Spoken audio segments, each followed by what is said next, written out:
to that is, well, why do we travel? Why go to Paris? Why go to London? Why go to Japan? It's because it does something to you that's different than just looking at a photograph. You experience it in a different way, and it changes your perspective. It makes you a better person. It makes you understand other cultures and civilizations and other people. It makes you have more sympathy.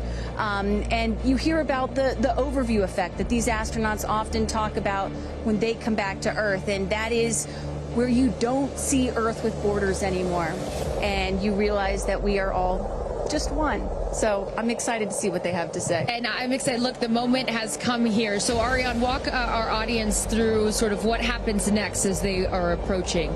Sure. So they have just driven down the road to space, the 2 miles. They're going to go to the north end of that circle and jump out of their Rivians and take a cool shot, a photo that is, with the rocket in the background.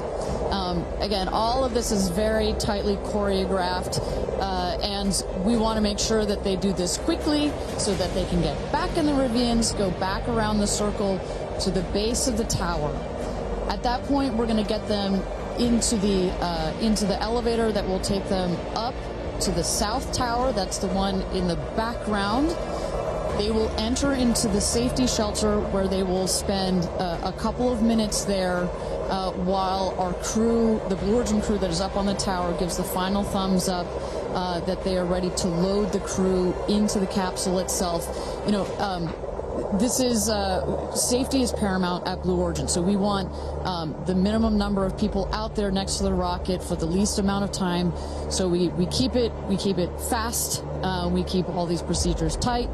But we got to do a quick photo shoot by the rocket. I mean, so good. It's history, you know? We got to capture that moment. And again, for those of you just joining us, this is something that I was not aware of. That beautiful rocket right there, News Trevor, didn't come out until this morning, right? So explain a little bit more for those people that are just tuning in, sort of how the setup works. Sure, that is correct. So at about 2 o'clock this morning Central Time, we rolled the vehicle out there. You see on the truck with the capsule already what we call mated to the rocket. You'll see here in a moment the rocket, it goes very slowly, just want to make sure we take care of our baby as well. Goes out there, the truck will turn the vehicle vertical, and at that point we connect all the pipes and the hoses to the vehicle, and we start loading the vehicle with propellant. Right there, it's empty. That's for safety and security reasons. That's also, it makes it easier to turn vertical. We'll load the vehicle with propellants all the way up to the last moment. We put in there, you heard it earlier in our webcast, liquid hydrogen and liquid oxygen. Those are the two propellants that fire into what we call our BE3 engine, our Blue Engine 3. And our team in Mission Control from that point on has got their eyes glued to their monitors to make sure that the propellants in the tank stay within bounds, within temperature bounds, within pressure bounds. As they make their way here onto, they'll take the elevator, right? They won't take the stairs. That is correct. Yeah. So we just inserted the elevator relatively recently. It makes it a little bit more comfortable as you're going up to the top of the tower. You know, we're at about 3,000 feet above ground level in altitude up here in a dry, dusty desert. We just want to make it a little bit easier for them. And it's worth noting, too, so the 6 women are headed up. We saw Jeff is with them as well, but also crew member 7. Explain to those at home who crew member 7 is. Right. It's like, well, if you don't mind, I'm going to use a football reference for you, Aaron. And we come, I called you Aaron like your girl. Sorry. Oh, my goodness. We're often confused. Oh, my goodness. So it's like the 12th man in Seattle. This is like the 7th crew member. There's 6 crew members that are going obviously in the capsule. But nobody from Blue Origin will be in the capsule. It'll be the crew member 7 that has been training them. We saw Sarah Knights as the second driver in addition to Jeff Bezos. And then, a little confusing, we've got a second crew member 7 who is going to be on Capcom, or capsule communicator. Today, her name is Laura Stiles. She will be the person that is in are in our astronauts' ears, communicating with them, making sure everything's going okay, also telling them, hey, this is when you can unbuckle, and this is when you can... That's her right there. That's Sarah Knight's right there, exactly. And now we are looking at what? So now the crew, as well as you see Jeff Bezos there, have gone into the safety shelter, and we're gonna wait there. You see Sarah Knight on the right.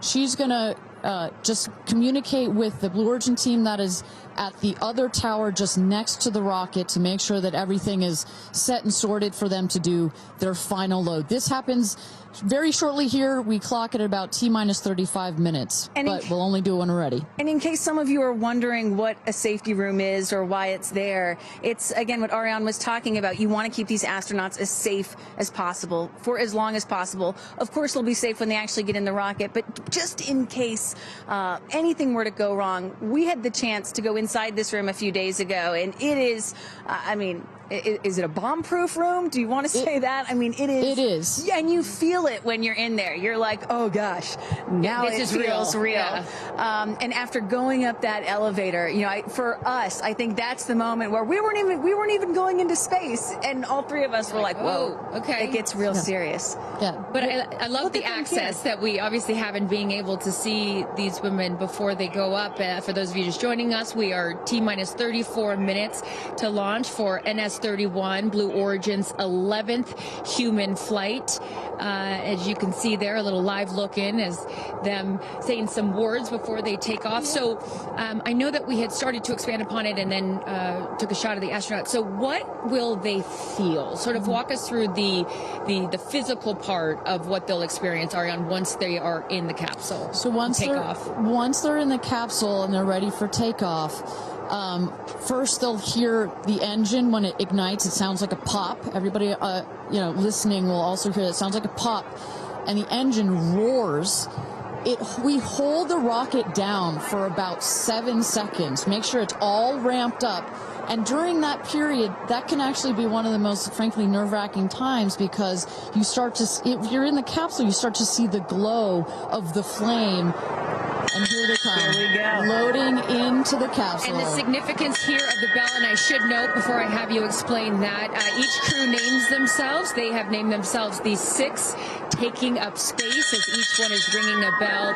And the significance of that is what, Ariane? This is one of our traditions. All astronauts throughout history in various programs have had their traditions. For us, we always want our astronauts to ring the bell. Above there, you see, light this candle. Those were the last words that Alan Shepard said right before he went to space. Alan Shepard, of course, the namesake of our vehicle. He was the first American into suborbital space. And we just like to let the stars know that we've got some people heading their way. Absolutely. As they load in, I will... In my world, we call it an audible here. Just if we have any sound from mission control or anything, I'd love to take a peek at what's going on in there and just give the folks at home some idea of what's happening there. There we go. There we go. So we don't have sound of it, but we can see all of the brain behind this beast. But I could tell you, Carissa, other than a couple of discussion points on the radio, honestly, it's about this quiet when you're in there. Really? That surprises me, because you would think, like, in a control room in TV, it's a chaos, right? In the best way, but in there, it's quiet. And honestly, chaos is, quite frankly, the last word I would use to describe our mission control. This team, they're working through very specific procedures on a very specific timeline. They've done their own rehearsals over and over again. We also want to keep the communication line open if anything, if anybody's got to call it out. But it is a very well choreographed team we've got. And, when folks are wondering, what exactly are these soon-to-be astronauts doing when they're in these 2 days of training leading up to this space flight, it is exactly this. Simulating everything. They have done dress rehearsals and dry runs of everything that you're seeing here. They practice over and over getting inside this capsule, strapping themselves in. And, one of the biggest things that they have to remember to do is when they get those, remember, they only get 4 minutes of weightlessness, 4 precious minutes. They have to unbuckle and then buckle back in at the exact right moment. So those are some of the things that they're learning to do and practicing while they're training in that building right behind us. As we look at New Shepard 31, the 31st mission, the 11th human flight here for Blue Origin. We are T-minus 30 minutes. Carissa Thompson, Kristen Fisher, Ariane Cornell with us, and Tabitha Lipkin at the tower. I am going to be leaving here in just a few minutes. I'm going to go to fallback 3, an area. Then I will wait for the capsule to land. I'll wait for the recovery team to come out and then bring you interviews from each of our astronauts as they arrive back here on Earth. I cannot wait for that. Again, we've seen them load now into the capsule, and I just would love, some more play-by-play, Ariana, of sort of what now this process looks like, as it's all new to me. And for any of you that are also joining us for your first launch, welcome. And now we'll let the experts tell us what's going on. So you saw them loading. You saw them loading into the capsule. They are getting into their seats. They're getting into their harnesses. It's a 5-point harness, so clicking them all in. All right, we're hearing that Capcom right now. Sorry to interrupt you, Ariane, which is short for capsule communicator, and ready to do the astronaut comm check. So let's take a listen. Laura Stiles has the mic.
Welcome back, everybody. We are at T-minus 26 minutes and 50 seconds to go until NS-31, Blue Origin's 31st mission for our New Shepard rocket, our 11th human flight.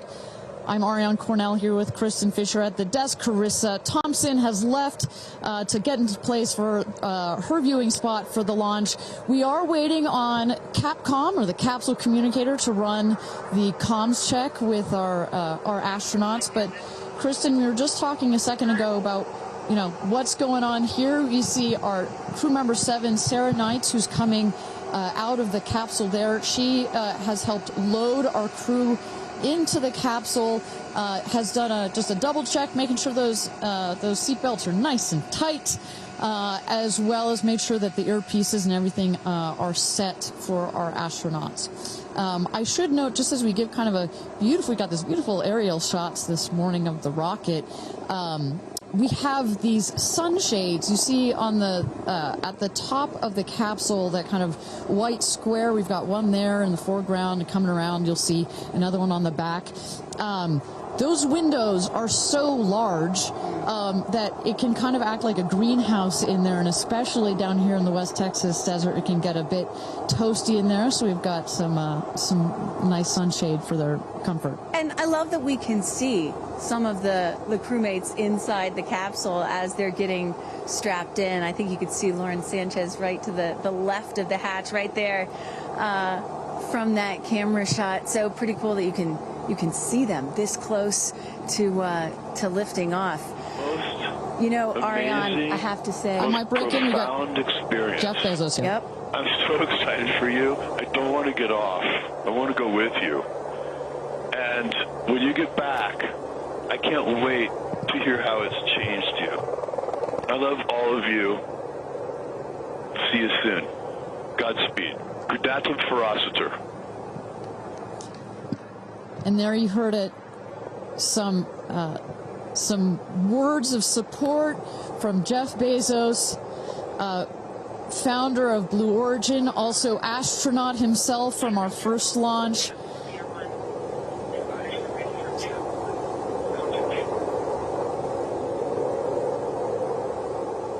So, of course, Lauren Sanchez is Jeff's fiance, one of her supporters.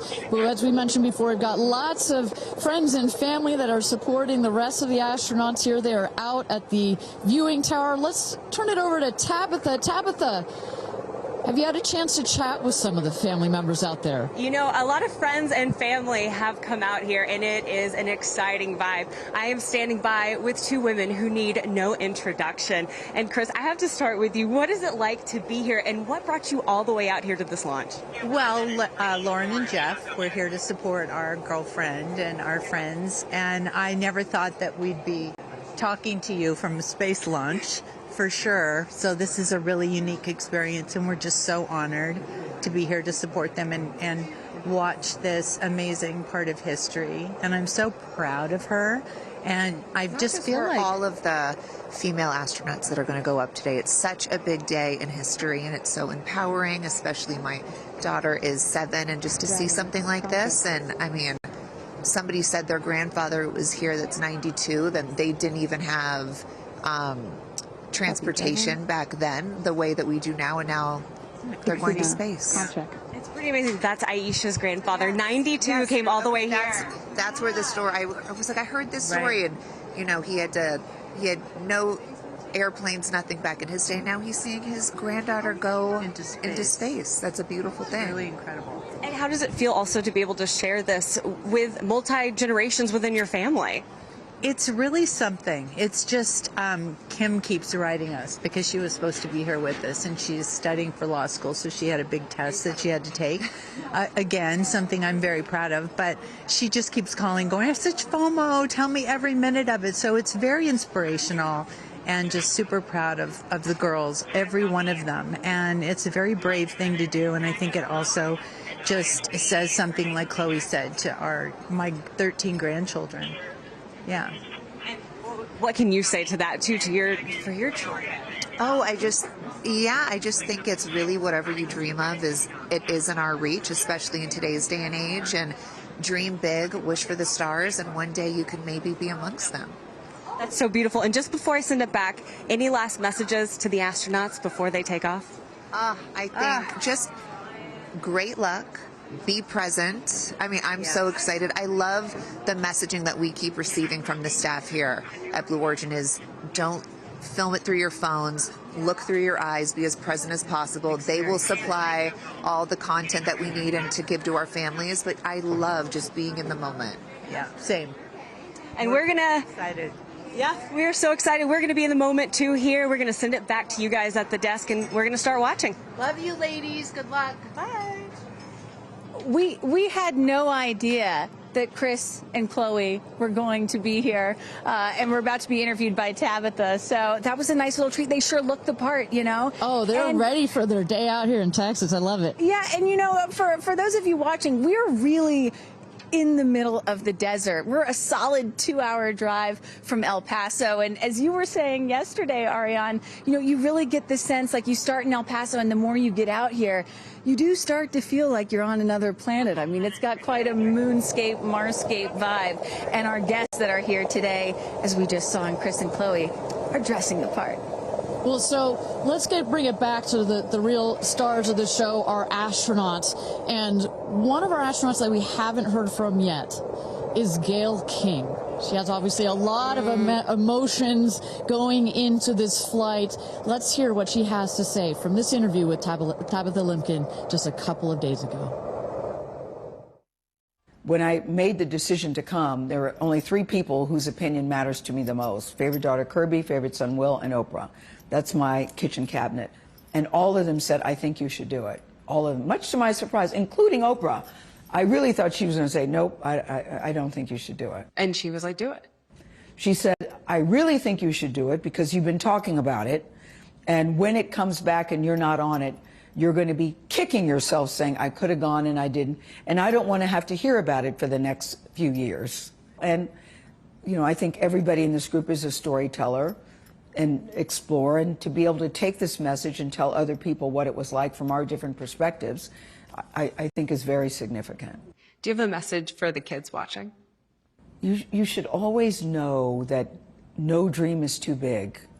You know, we have someone, Aisha, who was told when she was a kid, your dreams are too big, you need to dream smaller. No child should ever be told that. And so I want people to know no dream is too big. And also, LL Cool J said this to me once, dreams don't have deadlines. Isn't that good? That is real good. Dreams don't have deadlines. I've never forgotten that he said that, and I believe that as well. What are you taking up with you? Oh, I have a bunch of stuff. I have Luca. I wanted one of his favorite toys, so I have a Sesame Street character called Tamir. Tamir is this little black boy with great curly hair, so Tamir gets to go to space. I have a wooden cross that you can hold in your hands. It fits like in 3 prongs. And a stranger came up to me at the airport. She said, I always hear you talk about being a nervous flyer, and I wanted you to have this. And so if you're ever on a flight and you feel nervous, take it out and hold it. So whenever I'm flying, I have this with me. Also, I just noticed, what is this on your wrist? So Jared, who's one of our jib operators at CBS Morning, his daughter, Denise, who's 7, made this for me. And she came into my makeup room and said, I made this for you. Someone else gave me Astronaut era. That's pretty great. Space Sister, Amanda just gave me this. I mean, so I feel that I feel I'm pretty well protected. Absolutely. I will say this, as excited as I am, I'll be very glad when we come back down. I will be very, very, very glad about that. Well, clearly we heard Gayle there and prior to coming down here in Texas, nervous and excited at the same time, but one of the things I like about this is that she just makes it real, you know? Regardless of who you are, this is a nerve-wracking experience, and the fact that she's so authentic about it, but also, more so, she is stepping so far out of her comfort zone. I think that in its own right is extraordinarily inspirational.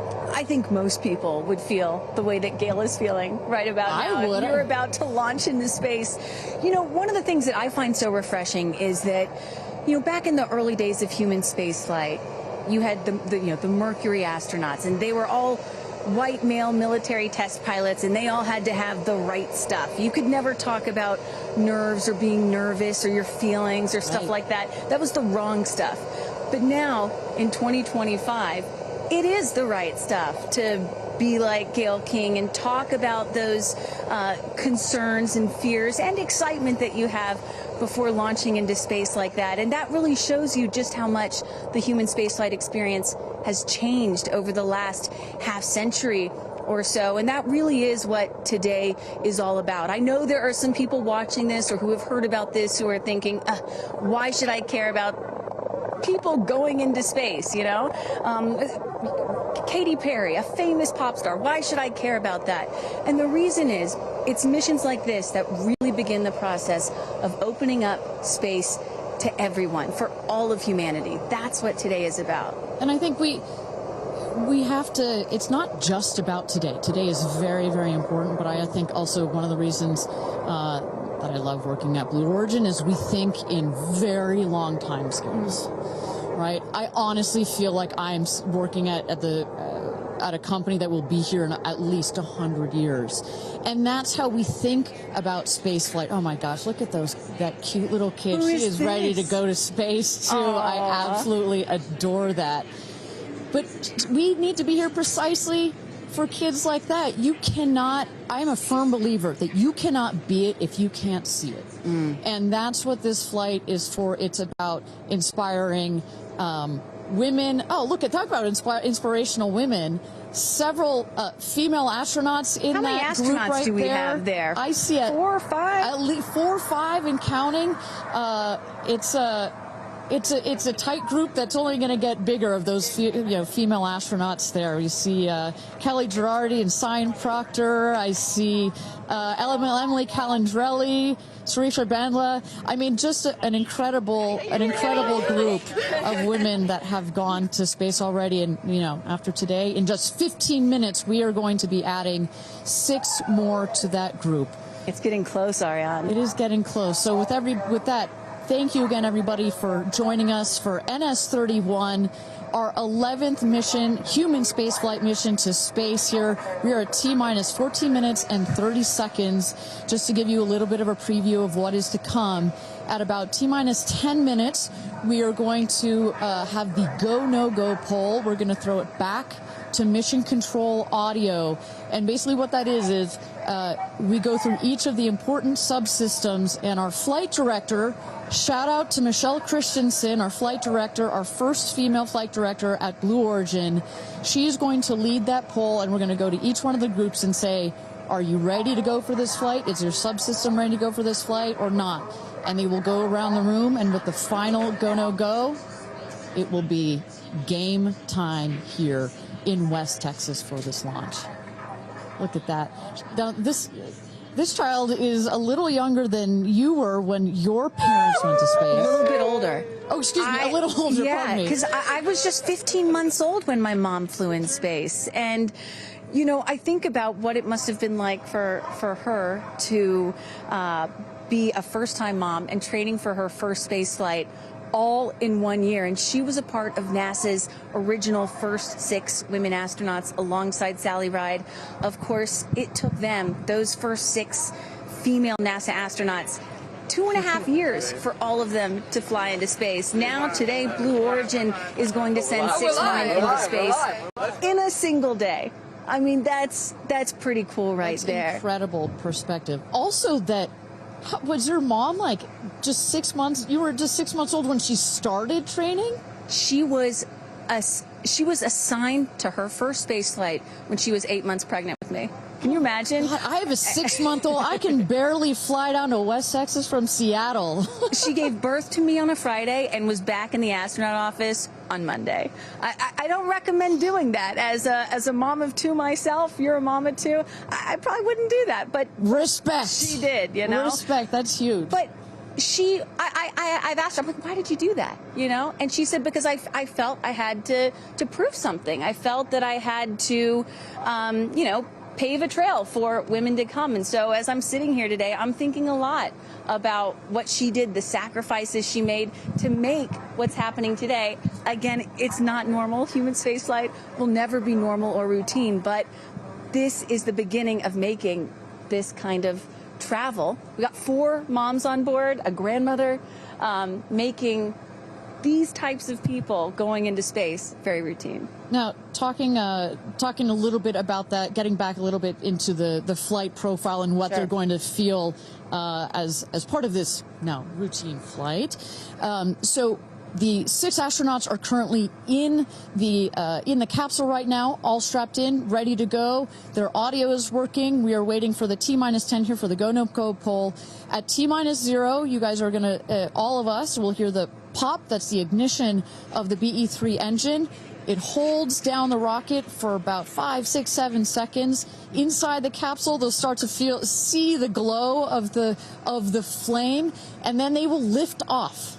They will take off. They are in a somewhat reclined seat, and they'll start to feel the G-forces on their body. And so kind of like sitting in a car that's accelerating, it pushes you back against the seat. That's the same here, except they're going up.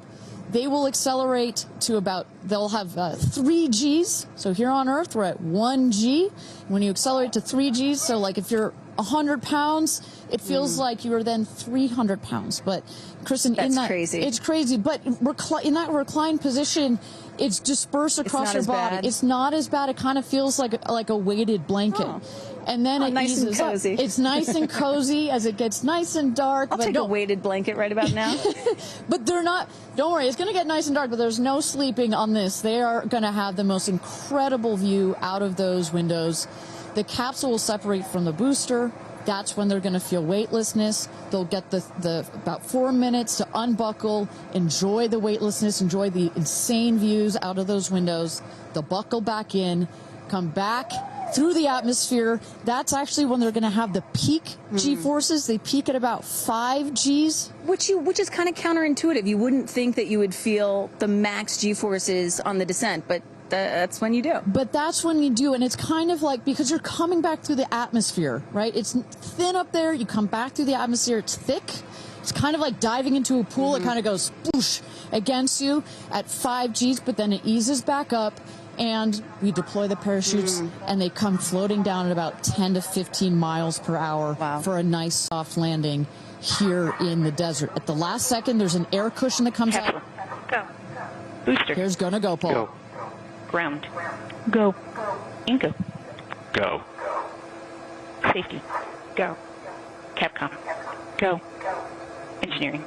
Go. This is the flight director. New Shepard is go for launch. Booster, commence terminal count. Protocol flight. Yeah, baby. Go for launch. My favorite words. It's getting real. T-minus 8 minutes and 51 seconds. Until our 11th human space flight, the first all-female crew flight to space. All 6 of our astronauts are loaded in the capsule, waiting for just 8 minutes and 30 seconds to go here. Now, Kristen, we just kind of walked through the flight profile, what it's going to feel like for our astronauts. Oh, we got Carissa up on the tower to chat with more friends and family. Carissa, who you got out there? I don't need to introduce the incredible woman. I don't need to introduce the incredible woman next to me, who is a ray of sunshine. Oprah, you are wearing yellow because Gayle's call sign is sunshine. Yes, right. And all of us, the whole family is wearing yellow today. And I you know, we've been friends. It'll be 50 years next year. We've been friends since we were 21 and 22. And I have never been more proud of my friend than today. Never been more proud, because this is bigger than just going to space. I mean, I think for her, who anytime we're on a flight, she's in anybody's lap if there's the slightest bit of turbulence, has like real anxiety flying, and this is overcoming a wall of fear, a barrier.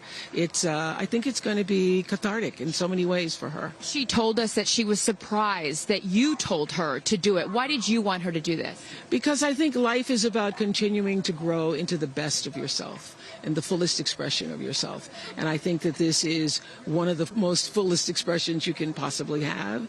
And I know that I felt deeply that she would regret it. And I didn't want to hear about it for the next 15 years. I wish I had gone, you know. And I said, there's only one time that all the women are going up for the first time. You know, there will be other trips, but there's only one first time. Incredible. So to be a pioneer is great. What was the last conversation you had with her? I said, peace be still. Hold the God's unchanging hand. He's got your back. That's it. That's it. I know that as we're counting down here, we're getting excited for that go for launch moment. How are you feeling as her best friend? I feel so calm. I don't think I've ever been more calm because I think it's already done. Once she said yes, once she committed to yes, and Lord, did we all hear, should I do it? Should I do it? Since Thanksgiving, we've been talking about it. And so once she finally said yes, I was like, okay, we're going. It's a go. You know what I have loved is her vulnerability, because she's the voice of a lot of us that would be afraid, and she's okay to talk about being afraid. Why has that been so important to show that part? I think, you know, for every woman who's on this flight, it's about fulfilling something within themselves. For Gayle, it's about overcoming this great fear and also stepping into the moment of excitement. And I think, you know, it goes beyond this moment of just going up in space. I think this will be an everlasting experience. I was just thinking this morning, you know, Gayle has been there for me for hundreds of events. I can't even remember them, you know. But you will never forget this day. None of us will ever forget this day. Well, thank you for being here, for her, for us. I mean, this is just, it's a historic day, and it's only fitting that you are here front and center as a ray of sunshine that you are, Miss Oprah. Thank you so much. Thank you so much. No time. You're next, you know. I'll send it back to you, Ariane. Thanks, Carissa. Wow, to see Oprah down here. No, I'm not besties with Oprah, not yet anyway, but if Oprah told me to do anything, I would do it. I don't think Gayle had a choice after Oprah said, girl, you got to do this. She had to do it. Ariane, we are under T-minus 5 minutes until these ladies hopefully launch into space. And, you know, you were just talking about what these women are going to feel when they launch. But let me tell y'all watching what we may hear, because we have one of the most famous singers on the planet on board, and there is a chance that we will get to hear the audio inside and hear what these soon-to-be astronauts are saying and possibly singing while they're weightless. So I can't wait for that moment. I'm also hoping she comes down to Earth and does like either a Fireworks Part 2 or E.T. Part 2. I think that's going to be, and I think, but let's stick on this point for 1 second, Kristen. I think one of the incredible parts about this crew is their ability to tell the story coming out of this in their own unique way. The way Gayle can go on TV and talk about it, Amanda can go and continue to advocate for women more broadly about it, the way Katy can sing about it, etc., the way Kerianne can produce films about it. That is what is so special about this crew in particular. And that is what's so special about this new era of spaceflight. This is not NASA. This is not governments. It's not the U.S., China, or Russia. This is the commercial era. These are private companies, and this is Blue Origin sending the first all-female crew into space since 1963. And this is all going to happen so fast in just a few minutes, about 10 or 11 minutes from launch to landing. And don't worry, guys, I did the math. In case you're wondering, total duration of this mission is just about 3 Katy Perry fireworks songs. So play that song 3 times. That's how long this mission's going to be. Fantastic. Well, so at T-minus 3 minutes to go until our 31st launch of New Shepard, our 11th human space flight. Just to tell you what's coming up here. At T-minus 2 minutes, we send the show over to the vehicle. It goes into autonomous mode. Command engine controller ready to start. We have our team, of course, in mission control that have their eyes glued to the screen there. There you goes, mission control, quiet and intense. There's one of our crew member 7's capsule communicator, Laura Stiles. She is communicating in the ear of our capsule, in the ears of our astronauts. But what we're going to see in the last 2 minutes, you'll see the fins at the base of the rocket gimbal or just move back and forth. We want to make sure they've got free range. At the base there, you see the nozzle, the engine peeking out. The engine as well is going to gimbal, going to move. Both in conjunction together, those two systems. Propellant tanks to flight pressures. Those two systems guide the rocket. And when you are out there at this moment, this rocket feels like it is alive. It feels like it is a living, breathing, hissing thing, right? And there's the gantry pulling back from the rocket. T-minus 2 minutes and counting. Transition to onboard hydraulic pumps. And this right here is the moment that they've been training for. 2 days, becoming a crew, becoming a team. After you go through an experience like this, it's more than a team. It's almost like a family. You are so tight to go through something as intense Executing as this. aft fin built-in test. And everything looking really good, Ariane. So far from mission control, everything is clean and green for this launch. T-minus 1 minute to go here.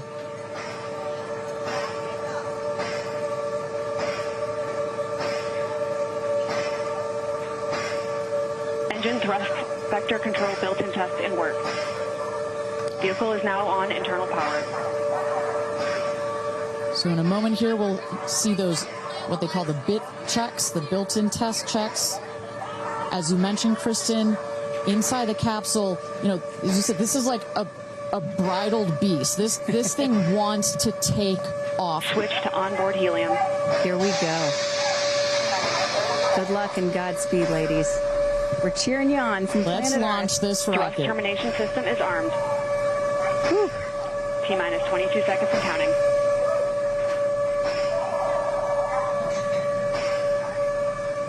Guidance internal. T-minus 10, 9, 8, 7, 6, 5, 4, command engine start, 2, 1, ignition.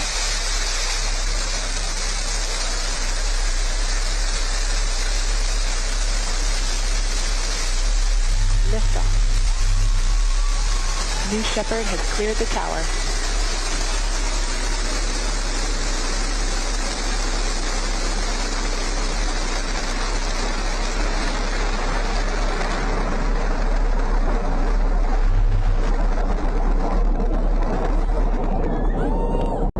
Flight. 6,000 feet climbing.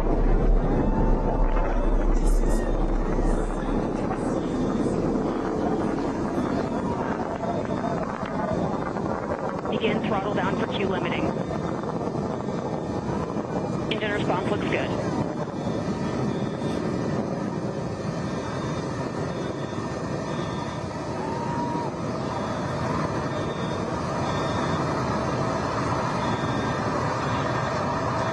Max Q, maximum dynamic pressure.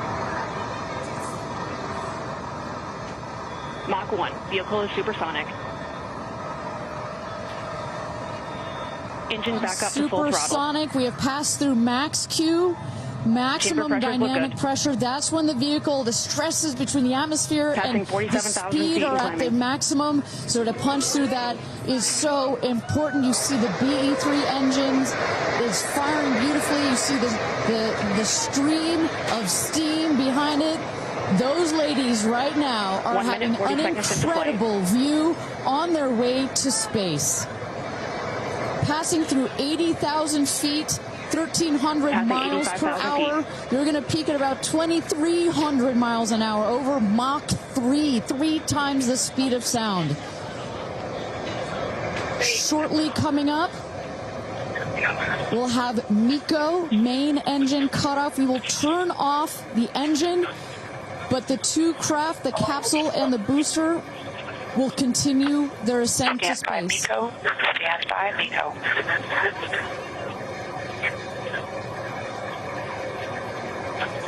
And there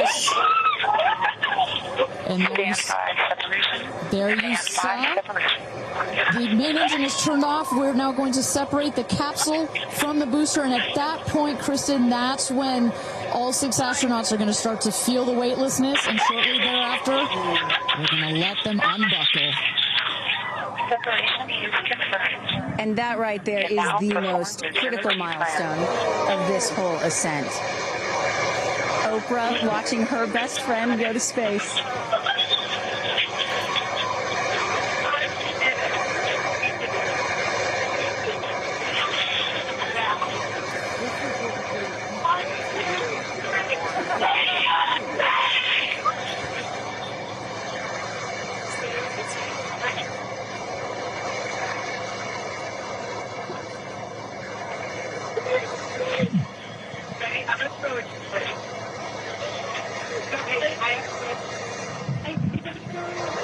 And the two craft is separated. Put it up there. Put it up there. 328,000 feet, 100 kilometers. Welcome to space, ladies, or shall I say, astronauts. Oh, the moon! You guys, I have to tell you, look at the moon. Look. Oh, my God. Oh, my God. Oh, my goddess. That's our pink moon. I love you, Jeff Bezos. And just in case it wasn't clear, So much. those are the astronauts. Those are their voices that you're hearing. And there, they have hit apogee, the highest point in flight, well over 345,000 feet, well over the Kármán line. Wow.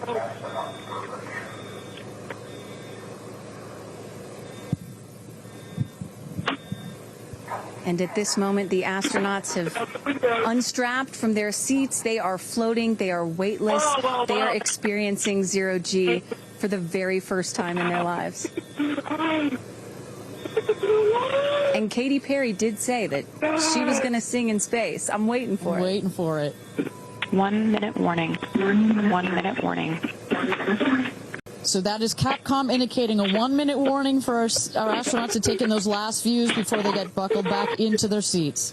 At this point, both craft are descending already. Oh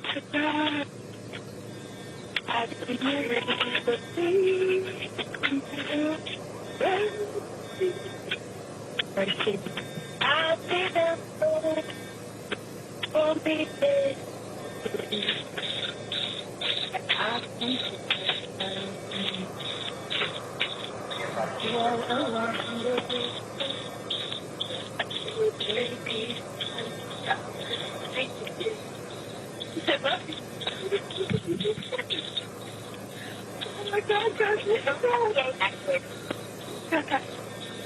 wow, so peaceful up here.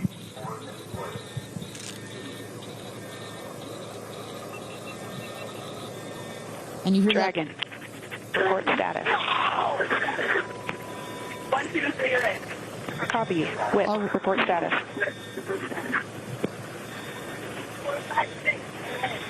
Copy, all astronauts in seat. And a great piece of news there. All astronauts are back in their seats. You see the two craft now. That on the bottom, that is the rocket that is screaming back down to Earth. The rocket will beat the capsule to its landing spot just 2 miles north of where it's taken off from. At the top of the rocket, you see a couple of fins that have popped out. Those are to stabilize the rocket as it comes into land. Shortly thereafter, you will see the drag brakes that deploy that will cut the speed of the rocket in half. And then in the last moments, and there it is. We can see it from the stage. There comes the rocket down. It's going to relight its engine. We can also see a sonic boom. We're going to hear that shortly here. And remember, this is something that had never been done before until just a few years ago. Truly the stuff of science fiction that you're about to watch in just seconds. Drag Here we brakes. go.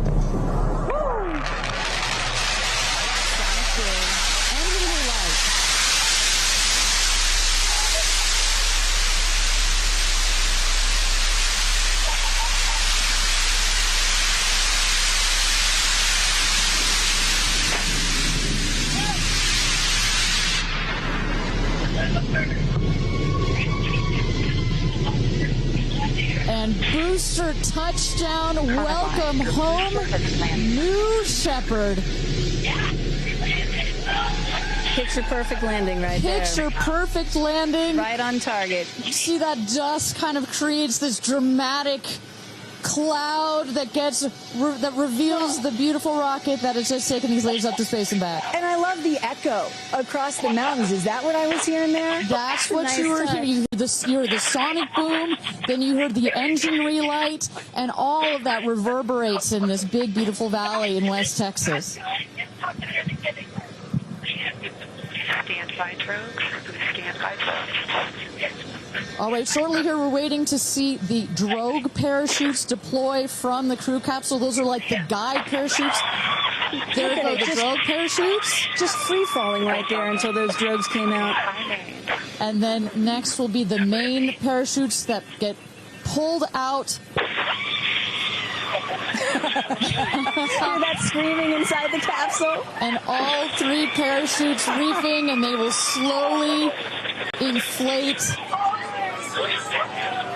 slowing the capsule to a nice, smooth 10, 15 miles an hour. They are cruising back home. 3 good parachutes.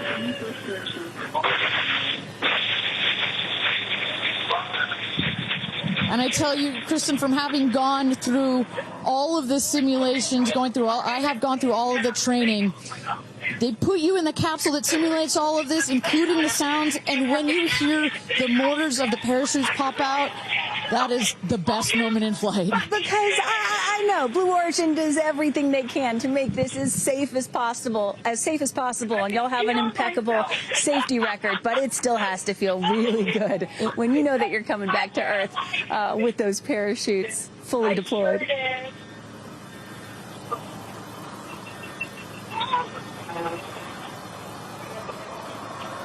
And we can see the capsule just over our shoulder here, going to be landing north and east of the launch pad, coming down softly and beautifully. 500 feet.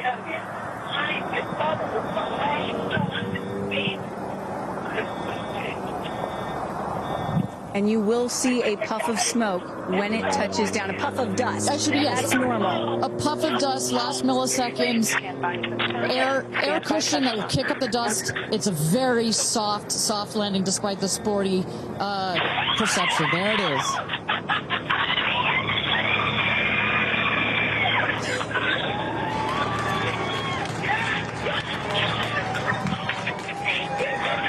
Touchdown. Congratulations and welcome back to Earth. Do status check. Double shot. Kristen, just some incredible images there. The capsule. Copy. Welcome back. Heather. Nice. Let's wait for Aisha just a moment here. Make sure they're doing health checks in. Beautiful. Dragon.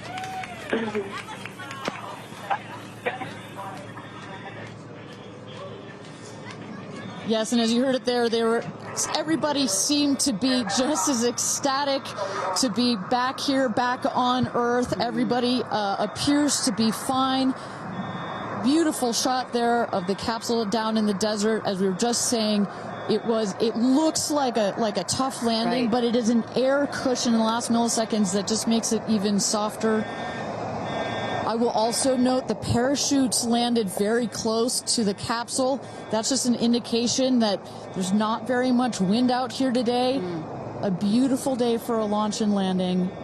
A beautiful day to add 6 more names to the roster of astronauts that have been over the Kármán line into space. Carissa Thompson, what's the view from your road to recovery in the truck? Oh my goodness, you guys, as I've told you, this is my first launch. So standing out here with family, that moment of watching the rocket,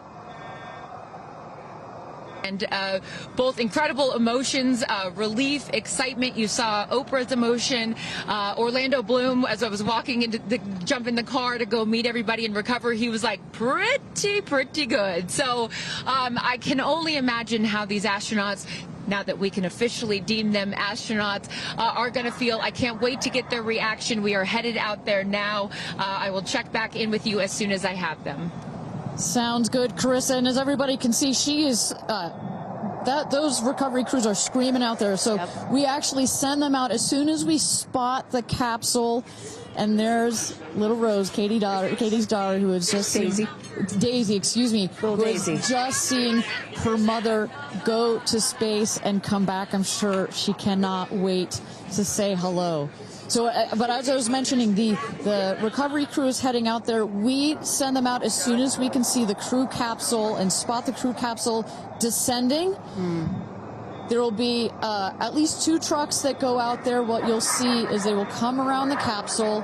We also have crew member 7 who's in there.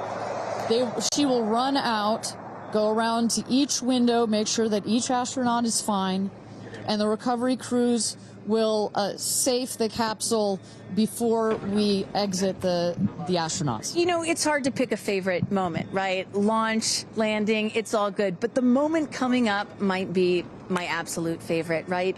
It's the moment the recovery team gets out there, then all the friends and family, and we get to see the astronauts emerge from the capsule, and we get to hear what they thought from the last, 10 minutes or so that they were up in space. And I think one of my favorite things that I've ever seen in covering space, certainly with Blue Origin, was that moment for William Shatner, Captain Kirk, as he emerged from the capsule. And this is exactly why you want to send people that are not just professional astronauts into space. What he said was so moving that day. 100% agree.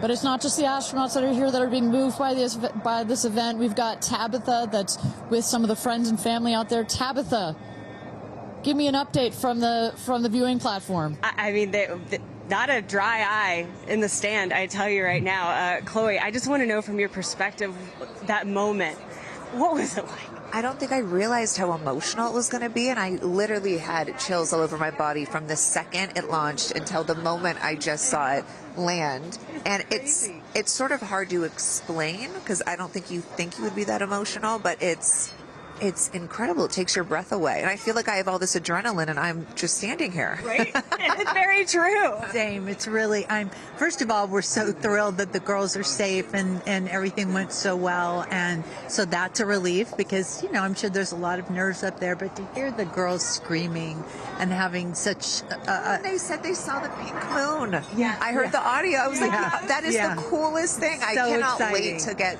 the footage from inside and to see that. I want to hear every little emotion that they had, and we can't wait to see the footage from inside. What are the chances? The pink moon, the rocket launch. It's so exciting. It's a great day. It's been a pretty phenomenal day. So when are you guys going up is the real question. Oh my gosh, I don't know, but this made it a little more enticing, I will say. But I don't know. But I've learned to never say never. Right. That's right. You can go on behalf of the rest of us, but thank you. I think we'd all drag you off of the tarmac before we let you go up. But I like you being an observer. Okay. Yeah. We love being able to share this experience with you, and thank you for sharing how you feel out here with our audience. So it's been really, really incredible. So yeah, the emotions are high because it's so exciting and energizing. And gosh, Kristen, Ariane, I don't know what to say. I did cry. I didn't think I was going to cry, and I cried. Tabitha, I love you putting them on the spot there. Chloe and Chris, are you guys going up? Keeping up with the Kardashians In space. We're waiting for it. That's the all lady launch. Well, thank you so much, Tabitha, for that. And you could see that, you can hear that, you can hear from Tabitha. Even she is emotional and has tears in her eyes. When you're down here for one of these launches, and Carissa, when we get her back on the line, I'd love to hear her thoughts on this. The intensity and the energy and the emotion out here, even though you're in this remote place, but it all gathers here in this valley, and it's really intense. No matter how many times I've seen all 31 of our launches, it gets me every time. Well, anytime somebody says, I don't get it, what's so exciting about space? Come to a launch. Come see a launch in person, and then you'll change your mind. And, as we await the moment where these astronauts emerge from the capsule, I'm reminded of what William Shatner said on his mission. He said, "What you have given me is the most profound experience I can imagine. I hope I never recover from this." And I love that. I hope I never recover from what I just experienced. And one of the neat things about this is these women were not in space for several days where they had time to get acclimated to it. They only got 4 precious minutes of weightlessness. And so that high, that feeling of, ooh, I want more of whatever that was, is still so fresh, and you really get to see that when they step out of the capsule. We catch our astronauts. I mean, their minds are still in the process of being blown when they come out of the capsule, and Carissa is going to capture those moments for us shortly here after we get our recovery crew. You see there some of the friends and family have already started lining up there, while the recovery crew, you've seen some images. As I mentioned, they're safing some of the systems on the capsule. We want to release all of the excess air and gas that created that nice air cushion. We'll remove the parachutes, make sure nothing gets tripped up. Also, we reuse those parachutes. And then crew member 7 will take the stairs up to the hatch. It's like a good 3.5-ish feet off the ground, so it just makes the getting out of the capsule that much more comfortable. Crew member 7, last but not least, crew member 7 will open the hatch, and we'll get to see one by one as these lady astronauts now exit the capsule. And a lot of people are probably familiar with seeing, NASA astronauts or Russian cosmonauts emerge from a spacecraft after a long duration flight on stretchers or, glorified. They need some assistance because they've been exposed to zero-G for so long. Not these astronauts. They're not going to need any assistance. That's one of the beauties of a suborbital spaceflight. You feel great. You don't have to deal with space sickness, right? Exactly. And that's, to that point, this flight, because you're basically going straight up and then over the Kármán line and straight back down, some astronauts, I think you mentioned your mother may have experienced a little sickness up there. You don't in this one because it's just once up and once down. And you get that nice zero-G floating sensation and you buckle back in. You don't have it's not as extreme.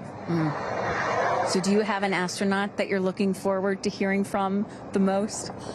It's really hard to pick. Yeah. I have to say I'm a huge Katy Perry fan, so I'd love to see what her feelings are. Also, as a mother, our kids are close in age. What does that feel when you have young children? You saw her get so emotional in her pre-flight interview. Is she still is that still the weighing emotion, or is she still just oh my God, I saw the stars, I saw the curvature of the Earth? What's going to come out of her mouth, but really her heart? And is that Jeff Bezos out there right by the capsule? Kind of hard to see. That is correct. That is Jeff Bezos, our founder, on the left, as well as Sarah Knights, our crew member 7. And I just want to thank our viewers for joining us. NS-31, New Shepard's 31st mission to space, our 11th human space flight. From all parts of this flight, for the booster, for the capsule, for our astronauts, a completely successful flight, one of the smoothest flights we've had so far. And we're now just awaiting the opening of the hatch so we can get some views from our 6 new astronauts. Belts. And I would imagine Lauren Sanchez in seat 1 will be coming out first. That is correct. They'll go. She's in seat 1, which is next to the left, the left window there. She will go first. And then last in number 6 is Kerianne. That is the window on the right. Sky Canyon.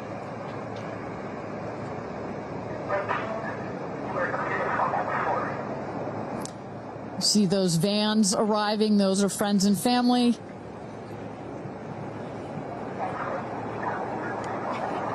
And that's Kerianne looking out the window, in the window to the right there. Lauren Sanchez on the left. And you really get a sense for just how big these windows are. I mean, when you're inside this capsule, it's almost as though you're getting a full 360 panoramic view. One of the cool features of this capsule, the largest windows of any spacecraft. So over a third of the surface area of this craft is windows. And that's on purpose. There were many meetings with our founder, Jeff Bezos, where our engineers brought him some windows. He said, nope, make them bigger. They come back, nope, that's nice, but make them bigger. And what you get here, why is that so important? So many of our astronauts have said, when I got out of my seat, I looked outside my window, and I turned around and I looked at the other 5 windows, and my brain created a panoramic view, a panoramic photo of it, because so much of the capsule is windows, and it makes for just an incredible experience. Sarah. Good? Okay, here we go. Yeah. Here goes Jeff Bezos to open the hatch.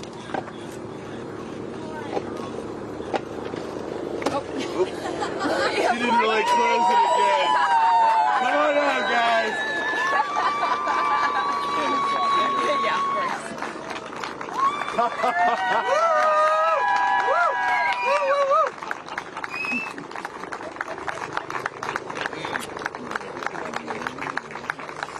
We'll see your baby. Where are my babies? They're over here. Go see them. Where? Oh, we have to go Right there. Okay.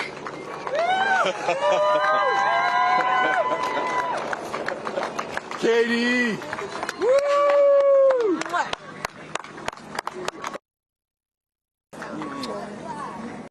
Thank you. Thank you. Amanda!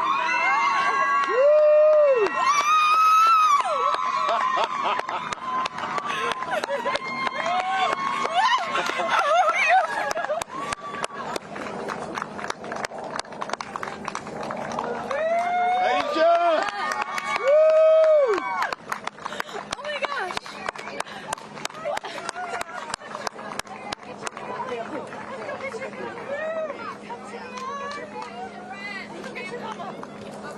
Gayle! I just have to have a moment with the ground. Let me just appreciate the ground for just a second. Thank you, Jesus. Oh my God. That was amazing. Yeah. That was amazing. I'm so proud. So proud of you. Oh, there we go.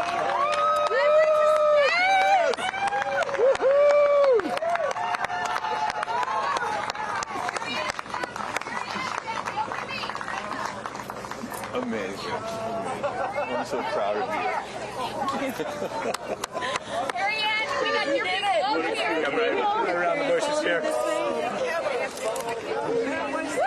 Come on.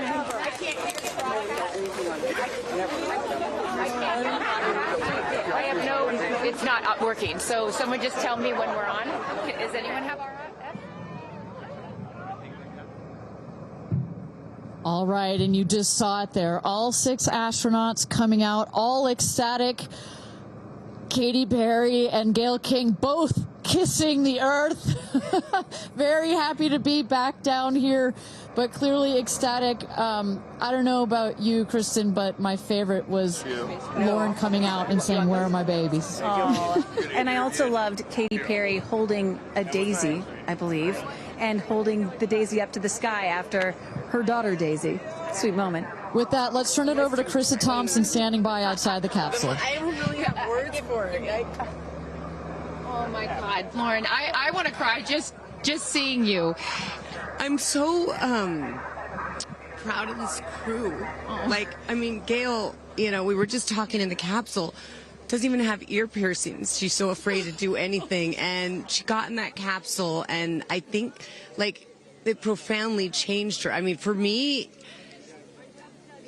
I can't put it into words, but, like, I looked out the window, and we got to see the moon.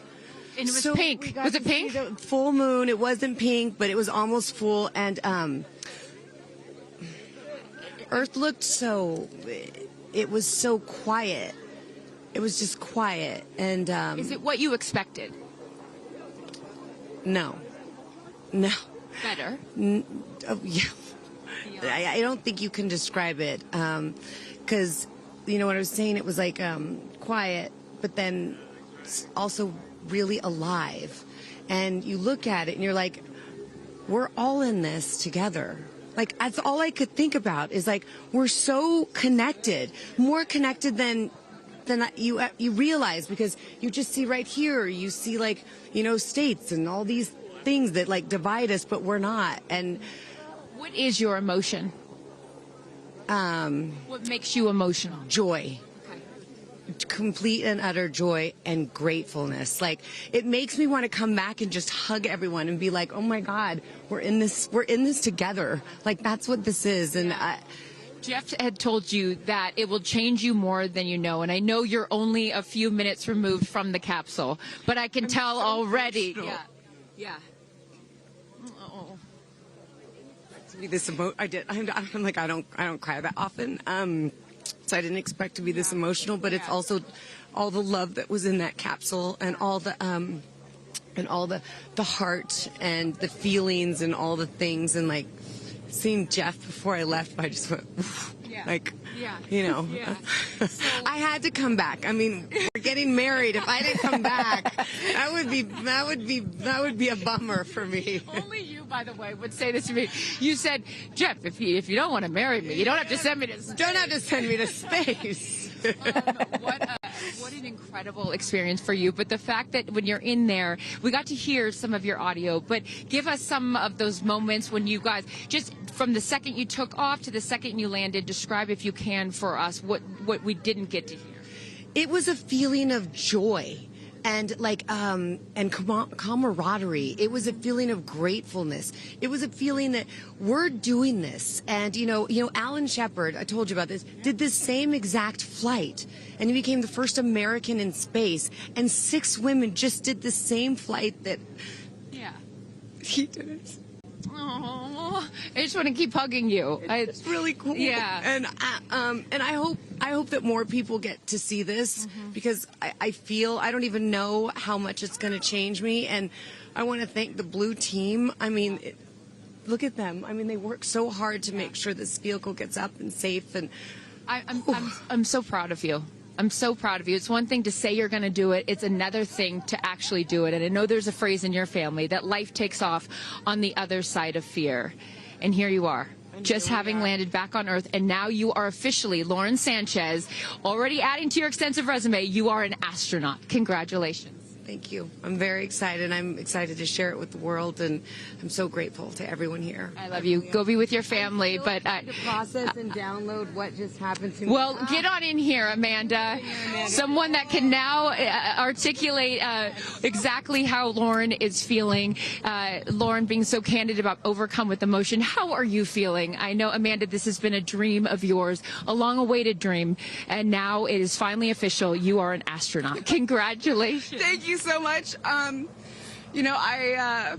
usually have nice words to say, but in this moment, I just want all survivors to know that you can heal.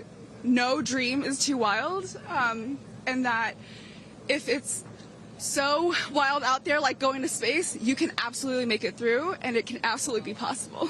You mentioned to us prior to going up, you said that you needed to go to space to heal. I know you're only a few minutes removed from this incredible experience. Do you feel healed? I had a zero-G indicator that I didn't know if I would bring, and I ended up bringing it. Okay. And explain for the folks at home that don't know what that means, what it is that you're holding. Yes, the zero-G indicator is something all astronauts have that floats once you hit space, lets you know you're there. I brought a promise that I wrote to myself. I've talked about that. And share for what is this right here? Yes, and this one I didn't know if I would bring, but I ended up bringing it and floating it, and it's the hospital band from the day. And I got to honor her today, and I'm so grateful to the thousands of people, the engineers, the scientists, just everyone who has made this a reality. And you also have written here, I know that you had this on your laptop, right? Yes, that's right. This is my zero-G indicator, a promise I made to myself that if I were to pause my astronaut dreams and fight for rights, that one day I would return to her. And it says, never, never give up. Well, those dreams are no longer on hold. You are finally an astronaut. Congratulations. Enjoy this moment with your family, and thank you for sharing it with us. Thank you, Amanda.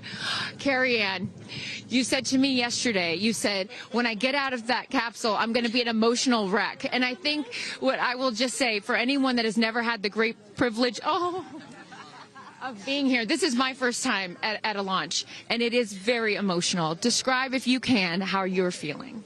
I have almost no words. It was the most incredible experience of my life to be up there and see like such vast darkness in space and look down on our planet. The moon was so beautiful, and that was like, I felt like that was a special gift just for me. I'm so sorry. No, don't apologize. Are you kidding? You just went to space. You just went to space. This is it. And like knowing that everything, like everyone I loved was standing down there looking back up at me. And I just hope that these types of experiences, clear a path for everyone to be able to do that. You told us a beautiful story about your son when you told him you were going to go to space, and that, get over here so I can hold you, and that he went back to school and he was all excited to tell his friends that his mom was going to space, and they said, your mom can't go to space. Moms don't go to space. Well, guess what? This mom just went to space. Congratulations. You are officially an astronaut, and I know you're wearing a very special necklace from an incredible group of people that you hold near and dear to your heart. What would you like to say to them watching? I'm wearing a few necklaces today. My dear friends threw me a blast-off party and gave me this feather, which obviously represents the Blue Origin logo, and it felt so special to have it close to my heart. And in space with me. And I feel like it helped me take all of them with me on this journey. Yes. Well, I will let you go enjoy this historic moment with your family, and thank you for sharing it with us. Congratulations. You're an astronaut. Gayle, get on over. I am so floating. I can't believe it. I cannot believe it. I'm so proud of you. And I know that I speak for the collective, because you have been so honest. You've been so vulnerable. And I spoke to your best friend prior to you taking off, and I asked her why it was so important for you to do this. And she said, she said, so she didn't have to hear you say, I wish I would have done that. That's so true. But now, Gayle King, you are officially an astronaut. How do you feel? I still can't accept that word, but I will say, I can't even believe what I saw. When somebody calls this a ride, this was not a ride. What happened to us was not a ride. This was a bona fide friggin' flight. And our instructor, we were so well prepared. So every noise we heard, we knew. But the flight instructor said that I am her best success story. Why? Because she's never had somebody go through the course who's terrified of flying.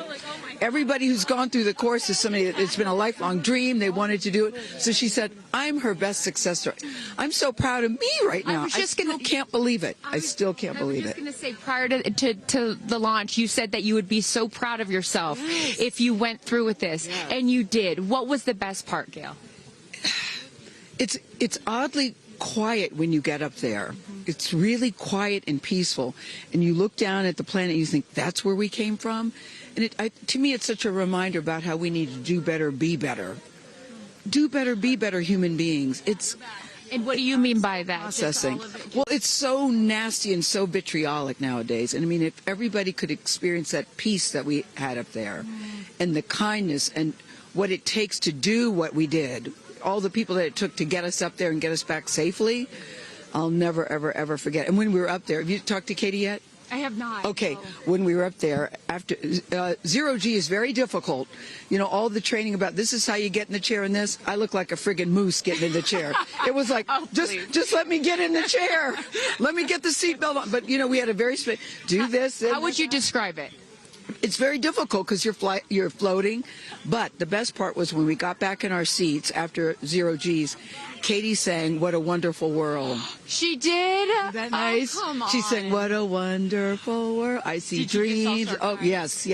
Oh. Because we'd been asking her to sing all the time, and she wouldn't. And then, because everybody said, sing roar, sing fireworks. And she said, it's not about me. I wanted to talk about the world. Wow. No, isn't that nice? You got to ask her about that. That's really special. And when Lauren got out, she was overcome by emotion for a lot of reasons, and rightfully so. But she spoke to the group and how close you guys have all become because of this experience. How would you describe the camaraderie that you guys now have together? I would say that we are forever bonded, because you can't go through what we went through to look out for each other, to help each other, and not be changed by that. You know, it really is a true. People throw the word around, but it really is a true sisterhood. But it speaks to how we were, you know what, we were set up for success. The training was so, I can't stress this enough. The training was so friggin' good. We were set up for success. And it went exactly as they told us it was going to. Every boom that you heard, the drones, the drogues coming out, the parachutes coming out, it went exactly as they said. Are you glad you did it? I am glad I did it. I am glad I did it. Yeah. I am very glad. I have no regrets about doing it. What would you say to people watching right now that are scared, that are fearful of anything? What would you say to them? Well, I just said I'm stepping way out of my comfort zone, because this is so not like me. I said up there, I might now get my ears pierced. I've always been afraid. Which is great. I love that you've never had your ears pierced. No, even Hootie at the training center. You don't have your ears pierced? I go, because it hurts. Oh, my gosh. But I mean, for people that are afraid, Eleanor Roosevelt once said, courage is doing something that scares you, but you do it anyway. And I stepped out of my comfort zone in a way that I never thought was possible for me. And now that I've done it, I really do feel I can take on anything. Anything. Congratulations, Gayle King. You are an astronaut. Thank you, Chris. I am so excited for you. I'm so excited for you. And I'm going to go with you to get your ears pierced, because I want to get another hole right here. Go enjoy this with your family. Thank you so, so much. Aisha, oh my goodness. Congratulations. Congratulations. You are officially an astronaut. How do you feel? Also, how do you look perfect after just going to space? I mean, my goodness. I will never be the same. I mean, when you get up there and you see the Earth, and it's so beautiful, and it just fills the screen, and it's not just your window, it's like everybody's window, and there's no boundaries, there's no border, there's just Earth. It's incredible. You know, Gayle is so honest that this wasn't her dream, but this was a dream of yours. How do you feel now that you just achieved it? Like I picked the right dream. And when we landed, I said, Exuma, I'm good, blue calm, but I'm ready to go back. Wow, really? Yeah. What was the best part for you? The best part for me, actually the whole thing. But we got in and we counted down from 10. And then I started to hear some singing. And when we lifted off, everybody, you could just feel the energy in the capsule. And when we got up there and we got out of our seats, we all just looked at each other. And there was this moment, and I can't wait for people to see it on the video, but there was a very special moment between all of us. And it's just beautiful. It's so beautiful. Yes. Where is your grandfather? Your 92-year-old grandfather, who I know you were so excited to bring. What did he say to you when you got out of this capsule and got to see him for the first time?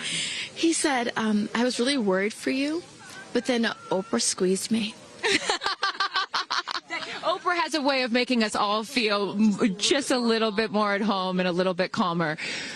I know your father is watching down on you, and he is your angel.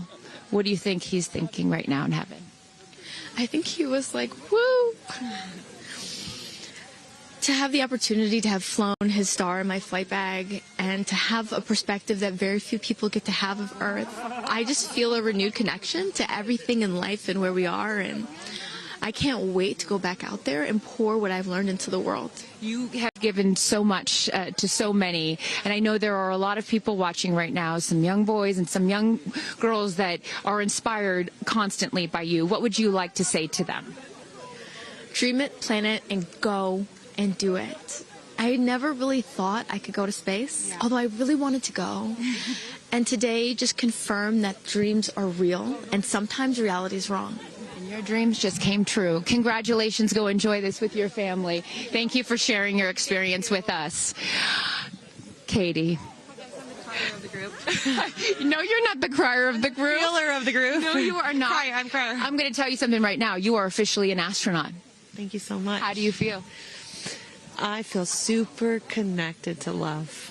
so connected to love. I think this experience has shown me you never know how much love is inside of you, like how much love you have to give, and how loved you are until the day you launch.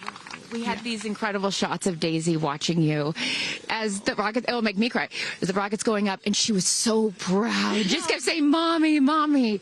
And I know you'll feel the same way when you watch it. And you brought a real-life Daisy up. That's it was right. important for you, not only because it's your daughter's name, but why else was that important to bring it? Daisies are common flowers, but they grow through any condition. They go through cement, they go through cracks, they go through walls. They are resilient, they are powerful, they are strong, they are everywhere. Flowers are, to me, God's smile, but it's also a reminder of our beautiful earth and the flowers here and God's smile and the beautiful magic that is everywhere, all around us, and even in a simple daisy. So to really appreciate it and remember it and take care of it and protect it. Gayle shared with us the song that you sang when you got up there. What a wonderful world. Why was that important to sing that particular song?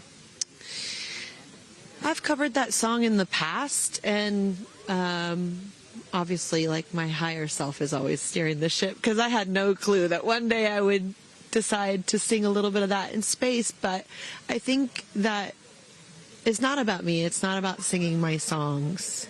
It's about a collective energy in there. It's about us. It's about making space for future women and taking up space and belonging. And it's about this wonderful world that we see right out there and appreciating it. This is all for the benefit of Earth. You have done so many incredible things in your life, selling millions of records, selling out stadiums. Where does this experience rate for you? This experience is second to being a mom. Wow. Yeah, that's it. And that's why it was hard for me to go, because that's all my love right there. And I have to surrender and trust that the universe is going to take care of me and protect me, and also my family and my daughter. Because, like, I am full up from being able to get that gift of being a mom. And to go to space is incredible. And I wanted to model courage and worthiness. And fearlessness. You did. You said you wanted to go to space for the fearless women in your life as well, your sister and your mom. Yeah. What was their reaction when you got to see them after you got off the capsule? I have only seen my mom, and I was like, "Are you okay, Mom?" She just knew. She knew. She was totally okay, and I'm sure she was speaking in tongues underneath her breath, as she does all the time. She would do that for anything else, but definitely today. But she was so super confident. My mom, she has this thing where she can see. I mean, even down to the name of, like, the capsule being tortoise. I know you spoke to all of your fans about that the capsule's named tortoise, the feather on the side, that, you know, the symbol of Blue Origin, all of those gave you confidence that this was the right thing for you to do, correct? Yeah, because I just asked for a sign from the heavens, from my angels, and they're like, well, here's the feather, which is what your mother calls you, and if that's not enough, the capsule's named Tortoise, which is your second nickname that your mother calls you. And I'm like, okay, I'm going. Yeah. I got the message, and I'm going to get the message. Before I let you get back to your family, I just have to ask you, describe for us, because you're so brilliant at putting, you know, words together and describing moments that we can all appreciate later. How would you describe the moment when you took off and then the moment you landed? The moment, I mean, it is the highest high, and it is surrender to the unknown, trust, and this whole journey is not just about going to space. It's the training, it's the team, it's the whole thing. I couldn't recommend this experience more. This is like up there with all the, you know, different tools that I've learned in my life, from meditation to the Hoffman process. This is up there because what you're doing is you're like really finding the love for yourself, because you got to trust in yourself on this journey, and then you're feeling the love when you come down, for sure, and you're feeling that strength. So I feel really connected to that strong divine feminine right now. By the way, you're such a badass. I love that the month of April, you're like, I'm going to space and I'm launching my tour. I mean, it's really incredible. Now I know I'm asking this question for your fans. Will you write a song about this experience? Oh, for sure, 100%. And not only that, I got to reveal my set list for the tour on a butterfly. How apropos. Incredible. Just flying in space. I don't know if anyone's ever in space. I don't know if anyone's ever done that before, so I'll just There's a lot of things that you have done first. You are now officially an astronaut, and let me just tell you, on behalf of everyone here at Blue Origin, our webcast, and everyone, all of these individuals that put this incredible thing on, congratulations. Thank you so much. Thank you for sharing your experience. Is it a 10 out of 10? That's my review. 10 out of 10. You There's definitely no go for it. 10 out of 10. Thank you, Katie. Congratulations. All right, you guys, so many fun moments that we'll continue to see as we get the footage.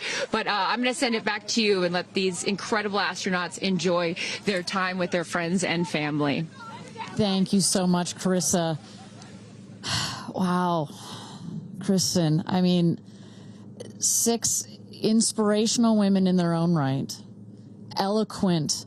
I could not be that eloquent coming down from space. You know, you heard Katy Perry saying 10 out of 10, but number 2 experience only to being a mother. What were some of your takeaways from what we just heard? You know, Gayle King used the word sisterhood. I'm feeling the sisterhood today. First all-female crew to space since 1963, and that was a solo mission, Valentina Tereshkova. And I'm with an all-female broadcast team here at Cheers, Launch sister. Site 1 in Blue Origin. Ariane, it has been a complete honor to work alongside you. It has been such an honor to watch all of the things that these women and their loved ones have said about what this experience means to them, because I am a firm believer that if you don't understand why people come out here to watch a space flight, it's just because you haven't seen a launch yet and you haven't been a part of this experience. And I truly believe what we witnessed here today is something that will continue to open up spaceflight and this experience for all of humanity and our little ones at home. 100%. You know, I said it earlier. You can't be it if you can't see it. And to see these 6 women go up and the roles that they have played before, but I can't wait to see the roles that they play afterwards in their way of telling this story for the world to hear, to experience, to see. This is just the beginning. So I want to give a shout out to them, because as you saw, that is coming out of your comfort zone, whether you wanted to go to space or you're like Gayle and you didn't anticipate it. Thank you for trusting yourselves and to their families and trusting their loved ones with Blue Origin. We are very proud to do that. I'm so proud of Gayle King, too. I wonder if she's still afraid to fly on airplanes after flying to space. Have we cured her of her fear of flying? I don't know. We've cured her for getting your ears pierced. So there like, we go. Baby We'll take steps. that one. Let's start with that one after this not so baby step. Aw. Look at that beautiful shot. And now the party starts, right? Can we pop some champagne and celebrate a little bit later? Let's do it. It's only 9:20 a.m. It's not too early. 5 o'clock somewhere, baby. All right. What an incredible day. Just for all of us, for our astronauts, for our Blue Origin team. It was an honor to fly you to space. And if you would like to follow in the pioneering footsteps of these astronauts and purchase a seat to space, visit blueorigin.com and click Fly to Space. Your own journey to visit the Kármán line is much closer than you think. If you'd also like to purchase a mission patch to commemorate today's launch, head to Blue Origin shop for patches and much, much more. For Kristen, Carissa, and Tabitha, I'm Ariane Cornell. Thank you so much for joining us. And until our next launch, Gradatum Ferociter.